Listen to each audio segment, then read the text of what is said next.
اللہ رب العزت اس کو قبر میں نور عطا فرمائیں گے اور اس کے لیے خیر و برکت کا یہ ذریعہ بھی بنے گی، ایمان کی تکمیل کا ذریعہ بنے گی۔ تو اس کی بہت زیادہ برکات بھی نظر آتی ہیں سورۃ الکہف کو ہر جمعہ کے دن پڑھنے کی۔ دوسری چیز یہ ہے کہ آپ کی جتنی بھی حاجات ہیں، جتنی بھی ضروریات ہیں، جو بھی آپ کے معاملات ہیں، اور آپ سمجھتے ہیں کہ میری یہ حاجات پوری نہیں ہو سکتی، بہت بڑی نظر آتی ہیں، اور یاد رکھیے کہ یہ حاجات میرے لیے بڑی ہو سکتی ہیں، آپ کے لیے بڑی ہو سکتی ہیں، کسی اور کے لیے بڑی ہو سکتی ہیں، لیکن یہ حاجات، یہ ضروریات، یہ جو پوری کرنے والا ہے وہ ہمارا اللہ ہے، اور اللہ رب العزت کے ہاں کوئی چیز بڑی نہیں۔ اللہ اکبر، اللہ اکبر۔ ہم اذان سنتے ہیں، اذان پڑھتے ہیں، تو اس میں پہلا جملہ ہی یہی ہے کہ اللہ ہی سب سے بڑا ہے، دوسرا کوئی بڑا نہیں۔ تو یہ حاجات بڑی تھوڑی ہیں، مشکلات بہت چھوٹی ہیں، ہمارا اللہ سب سے بڑا ہے۔ تو اللہ رب العزت کی ذات کے اوپر توکل رکھیے۔ جمعہ کے دن میں نے عرض کر دیا کہ سورۃ الکہف کو پڑھنا ہے، اور دوسرا تمام تر حاجات کے لیے آپ نے جمعہ کے دن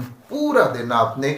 درود شریف کو پڑھتے رہنا ہے۔ رسول اللہ صلی اللہ علیہ وآلہ وسلم نے جمعہ کے دن کثرت درود کا حکم بھی فرمایا ہے، اور یاد رکھیے کہ درود شریف سے بڑا وظیفہ کوئی نہیں ہے، یہ ایک بہت بڑا وظیفہ ہے، اور تمام تر حاجات کے لیے وظیفہ ہے۔ آپ کی جتنی بھی جیسی بھی جائز حاجات ہیں، آپ جمعہ کے دن درود شریف کو اپنی اس نیت کے ساتھ پڑھنا شروع کر دیں، اس حاجت کا، اس ضرورت کا تصور اپنے خیال میں رکھیں، اپنے ذہن میں رکھیں، اور درود شریف کو پڑھنا شروع کر دیں۔ پورا دن اس کو پڑھتے رہیں، اگر کوئی کام کاج ہے آپ کا وہ بھی کریں، لیکن ساتھ میں درود شریف بھی پڑھتے رہیں، بار بار پڑھتے رہیں، بغیر گنے ہوئے، بغیر تعداد کے درود شریف کو آپ نے پڑھتے رہنا ہے۔ جب آپ درود شریف کثرت کے ساتھ پورا دن پڑھیں گے، اور پھر نماز عصر کے بعد، اب یہ میں آپ کو بتا دوں کہ نماز عصر کے بعد کا جو وقت ہے، نماز مغرب سے پہلے، نماز عصر کے بعد نماز مغرب سے پہلے کا جو وقت ہے، یہ وقت اللہ رب العزت کے ہاں قبولیت دعا کا وقت ہے۔ اس وقت جو دعا کی جاتی ہے وہ دعا اللہ رب العزت کے ہاں شرف قبولیت حاصل کر لیتی ہے،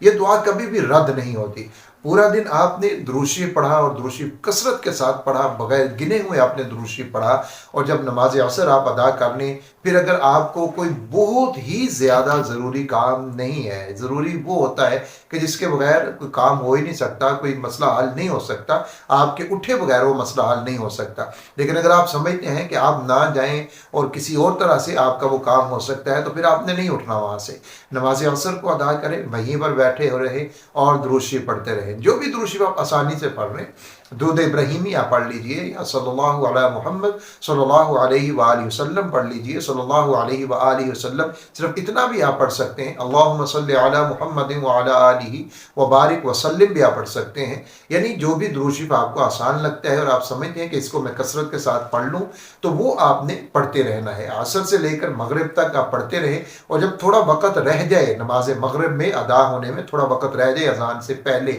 15 منٹ، 20 منٹ، 30 منٹ، پھر آپ نے اس کو پڑھنا بند کر دینا ہے، اور پھر وہیں پر بیٹھے ہوئے آپ نے اللہ رب العزت کے حضور خوب رو کر، گڑ گڑا کر، عاجزی، انکساری کے ساتھ، پورے یقین کے ساتھ اللہ رب العزت کی ذات کے اوپر پورا توکل رکھتے ہوئے آپ نے دعا کرنی ہے اپنی حاجت کے لیے۔ آپ رزق کے معاملے میں پریشان ہیں، اس کے لیے آپ نے دعا کرنی ہے، کاروبار کے معاملے میں پریشان ہے، اس کے لیے آپ نے دعا کرنی ہے، ملازمت نہیں ہے اور اس کے لیے آپ پریشان ہیں، آپ نے اس کے لیے دعا کرنی ہے، بیمار ہیں تو اس کے لیے آپ نے دعا کرنی ہے، آپ کسی جھوٹے مقدمے میں پھنس چکے ہیں، وہاں سے نکلنا ہے، اس کے لیے آپ نے دعا کرنی ہے، آپ کا حق کسی نے دبا رکھا ہے، آپ نے وہ لینا ہے، اس کے لیے آپ نے دعا کرنی ہے، غرض ہے کہ آپ کی جو بھی جائز حاجت ہے اس کے لیے آپ نے خوب رو کر، گڑ گڑا کر، آنسو بہا کر اللہ رب العزت کی ذات کے اوپر پورا یقین رکھتے ہوئے آپ نے دعا کرنی ہے۔ اور جب آپ یہ دعا کریں گے، یقین مانیے یہ ایک دن کا عمل ہی آپ کی زندگی کو بدل دے گا، جس کو کہتے ہیں نا کایا پلٹ، یہ کایا پلٹ عمل ہے، اور یہ رسول اللہ صلی اللہ علیہ وآلہ وسلم کا بتایا ہوا وظیفہ ہے، اور وظیفہ درود شریف کا وظیفہ ہے، جس کے بارے میں پیارے آقا علیہ الصلوۃ والسلام نے خود ارشاد فرمایا کہ جو میرے اوپر ایک مرتبہ درود پڑھتا ہے، اللہ رب العزت کی 10 رحمتیں اس کے اوپر نازل ہوتی ہیں، 10 برکتیں اس کے اوپر نازل ہوتی ہیں، اس کے گناہ معاف ہوتے ہیں، اس کے درجات بلند ہوتے ہیں۔ اب آپ خود تھوڑا سا سوچئے کہ جس بندے کے اوپر اللہ کی 10 رحمتیں